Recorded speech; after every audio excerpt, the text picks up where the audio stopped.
Okay? So pag may nakita kayong na yung image na gusto niyo gamitin, all you have to do is just to click on that, okay? And click this page. Ayan. So nandito na, no? As you can see, nandito na yung ating image. So you can always click on this one. Kunwari, lalagay natin siya dito. Ayan.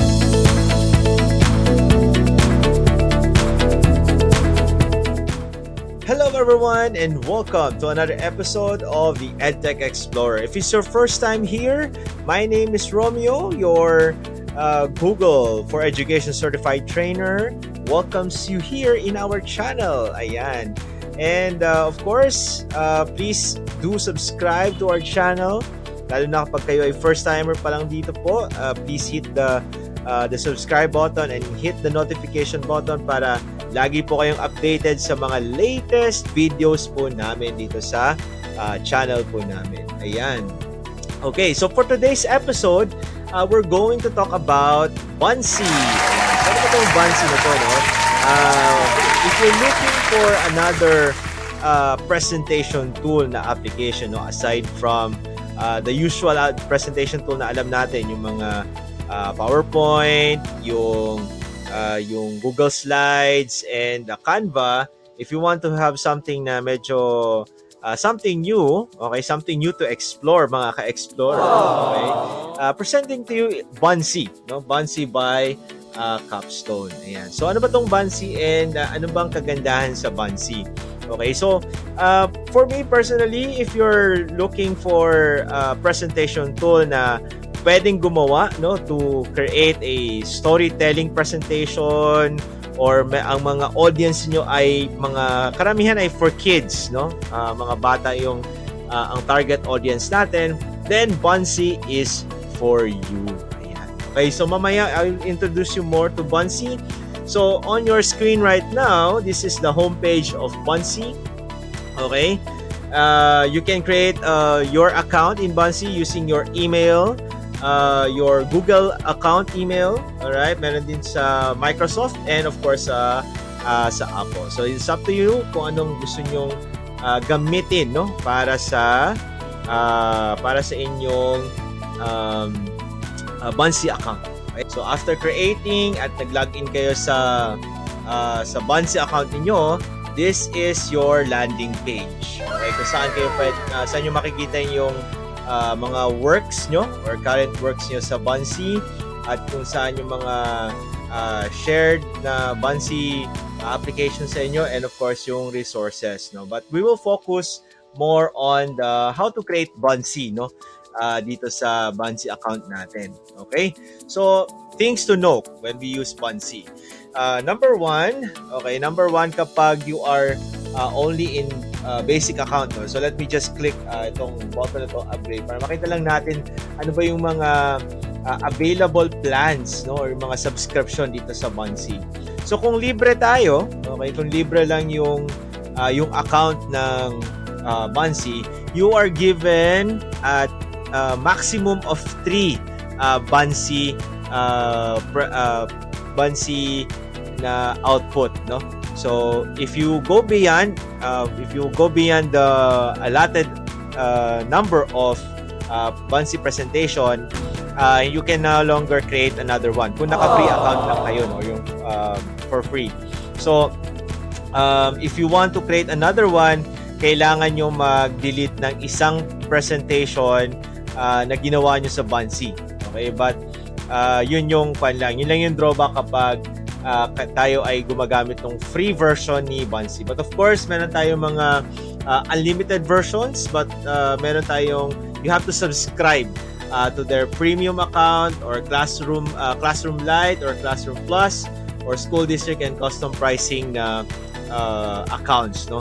So when you have time, you can explore on the Buncee available plans here. Currently, ang account ko dito ay yung free lang. Okay, so hindi pa ako nagsusubscribe.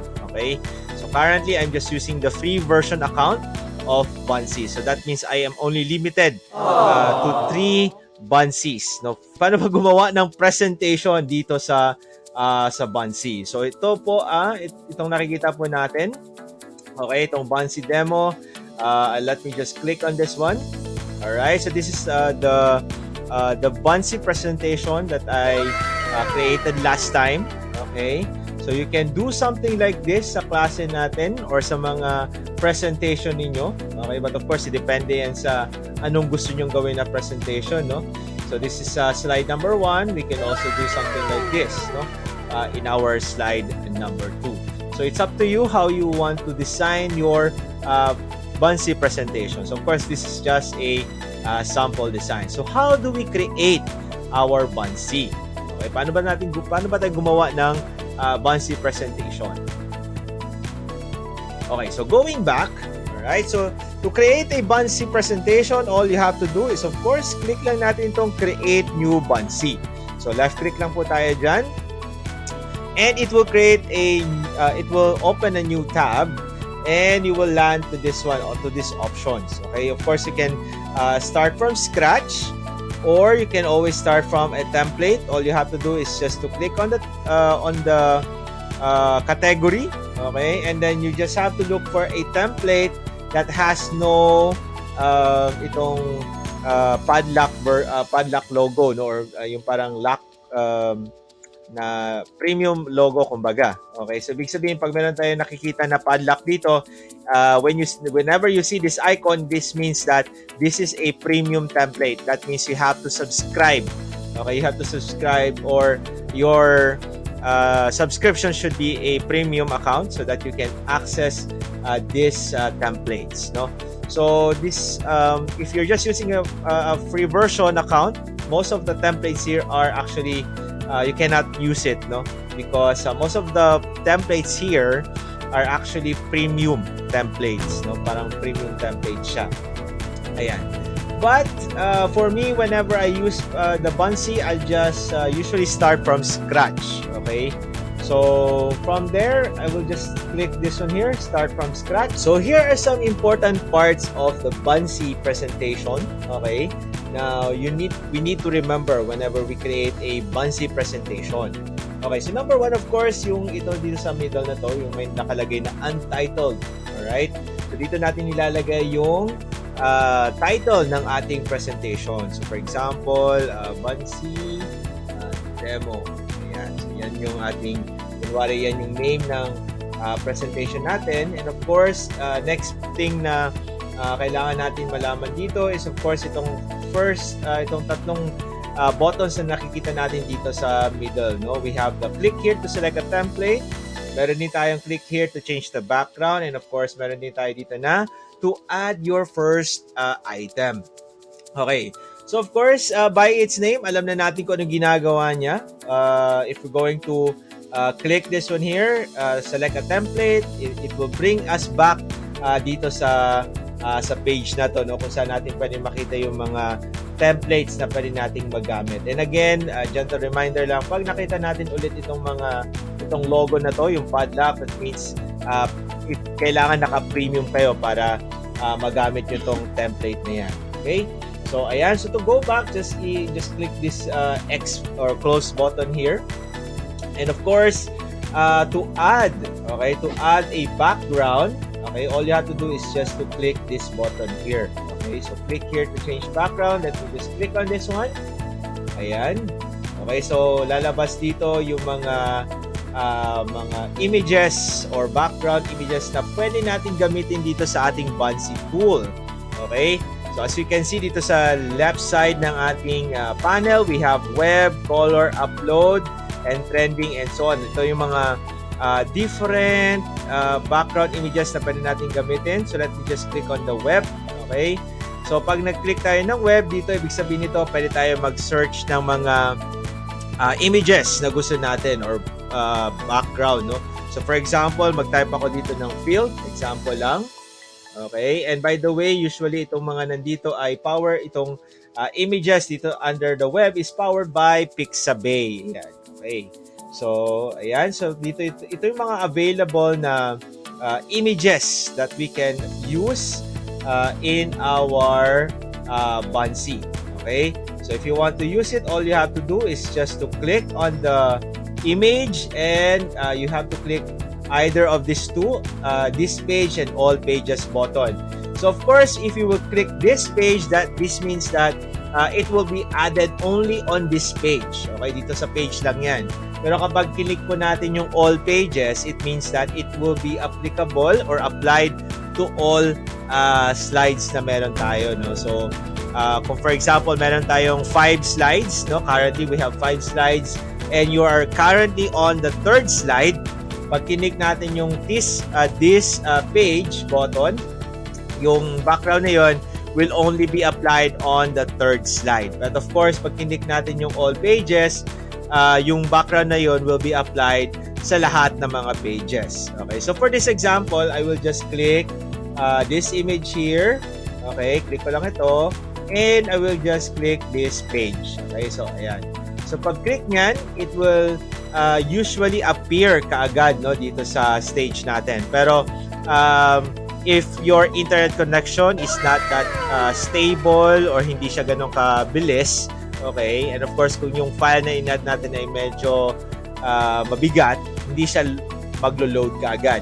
So in case na hindi mag-load agad yung nilagay natin na background, all you have to do is just to refresh, no? I-click lang natin yung reload button or refresh button ng ating browser para lumabas yung image or yung background na gusto nating ilagay sa ating presentation. Okay? So again, i-refresh lang ulit, i-refresh nyo lang yung browser nyo in case hindi lumabas agad yung ating mga elements na nilalagay natin. So ayan, meron na tayong background dito. Okay? And it's time for us to add a item. Okay? So please take note, if you will notice dito sa left panel natin, okay, meron na tayong one slide, no, one page, kumbaga. Nandito na yung page natin. So if you want if you want to see all your pages, dito natin siya makikita. Okay? Kung ihahambing natin to sa PowerPoint, ito yung mga slide numbers natin dito. Okay, slide number. So currently we're on page 1. And then if we're going to add an item, alright, mag-a-add na tayo ng mga elements dito sa slide natin. All we have to do is just to click this one here. Okay, click here to add your first item button. Pag-click natin yan, you will have these options here. As you can see, these are the different things that we can actually add sa ating Buncee presentation. Now, if you are a new user, newly created lang yung ating Buncee account, you will have an access, no, to all of these buttons here. Kaya lang hindi ko alam kung gaano katagal bago ma-disable yon or kung hanggang gaano katagal yung trial version natin. But as you can see, no, yung mga ibang buttons dito naka-disable na kasi na lumampas na ako sa trial version natin. Okay, so these are the different buttons, okay, na pwede natin gamitin. So for example, kung gusto nyo mag-add ng text, nandito lang. Okay, you just have to click text. Ayan. Alright. So ito yung text natin dito. If you want to edit it, just double click. Okay, and then you can start typing. For example, once upon a time. Ayan. Kunwari, yan yung text natin. Okay. And if you are familiar with Microsoft Word and other Word document, no, yung mga Word document natin, if you will look at the bottom part of our presentation tool, nandito yung mga buttons na pwede natin gamitin to edit or modify the text, no? So pwede tayo magpalit ng color. Okay, for example, gusto ko ng color white. Mari, yan yung color na gusto ko. Okay, so ayan, as you notice, iba na yung kulay niya. Okay, alright. Then of course, kung gusto kong i-edit ulit, double click lang ulit. Okay, as you can see, nandito na ulit yung editing tool. You can change the font. Alright, so you can choose, no? So later, after you watch this tutorial, you can explore it further, no? Ayan, nandito rin yung pag-change ng size. Okay, dito yung mga other styles. Ayan. So yung ganun lang po kadali mag-change or mag-add at mag-modify ng text sa ating Buncee. Now, I would like you to focus dito sa ating right panel dito. Okay, you will notice na meron na tayong na additional na layer dito. Okay, kumbaga, if we will compare Buncee to a Photoshop, no? This serves like a layer, the layer of our artwork. Okay, so as you can see, in this is page 1. Okay, and then these are your items or our items for this particular page. Now, kung gusto nyo mag-add ng another item, all you have to do is just to click this plus sign. Okay, dito sa items panel. So, click lang ako dyan. And you can add other stuff. Like, for example, shapes. Kung gusto natin ng shape. Okay. So, of course, maglo-load dito yung mga different application, different shapes na gusto natin gamitin. Okay. So, kunwari, ito yung gusto kong gamitin, yung heart shape. And I will just click add. And nandito na siya. And again, nandito nang ulit sa baba, we can change the fill color as is. Okay? Pwede tayo mag-change ng border. Okay? So, depende na sa paano nyo gusto. You can increase the size. You can resize it, no? As easy as this. So, it's just up to you how you want to do it, no? And again, under also this panel, no? Pwede tayong mag-duplicate. Okay, like that. That's how easy it is to duplicate items dito. And you can see, pwede tayong gumawa ng something like this, no, sa ating mga presentation. So again, it's just up to you or to your design how you want it to look, no. Ayan. So to add another item, just click on this one. Okay. But you can even do a drawing. Okay, but dito, just click this drawing. And dun sa mga marunong mag-drawing or may mga drawing tablet dyan, you can always try to draw something, no? Ayan. So this is just a sample, no? Ayan. And then of course, if we want to add Buncee 3D, pwede. Buncee animation, pwede. Okay, so just to let you show, no? Click ko yung Buncee animation. Okay. So, for example, dito, let me just type, kunwari, flying ang gusto ko. Okay? Let me just, after typing, I will just press the enter key and it will give me all the available na images, no, na flying ang concept. Okay? So, ito yung mga images dito. So, let me click, for example, ito yung gusto kong gamitin and I will just click add one. Ayan. So, ayan, dito na yung ito na yung character natin. Ayan. Okay, so you can even increase, resize it as is. Nakita natin, nagumagalaw na siya. Ayan. Okay. So, now, just in case na gusto nyo palitan yung background kasi medyo hindi masyadong klaro yung mga items natin dyan. So, all you have to do, just click anywhere outside anywhere sa stage, no? And once nakita nyo na itong button na to sa baba, again, change background. All you have to do is just to click on that. Okay? And then, makikita nyo dito yung mga other images, no? So, pwede kayong mag-click ng itong sa trending, okay? Para makita natin yung mga available na trending images dito. Okay? So, pag may nakita kayong na gustong yung image na gusto nyo gamitin, all you have to do is just to click on that. Okay? And click this page. Ayan. So, nandito na, no? As you can see, nandito na yung ating image. So, you can always click on this one. Kunwari, lalagay natin siya dito. Ayan. Okay? So, kunwari, ito yung ating story, no? Once upon a time, there's a little girl, okay, flying around the field. Okay? So, mga ganong klaseng mga examples na pwede natin gawin sa klase, no? Parang storytelling. Okay? So, ayan. So, of course, if you want to add another page, no, kumbaga kung sa PowerPoint yan, another slide, all you have to do is to click on this one here. Okay? Dito sa left panel natin, click lang natin yung plus sign. Ayan. And, same procedure lang tayo, no? We can always start from a template. We can add a background. Okay? So, kunwari, let's look for another background dito.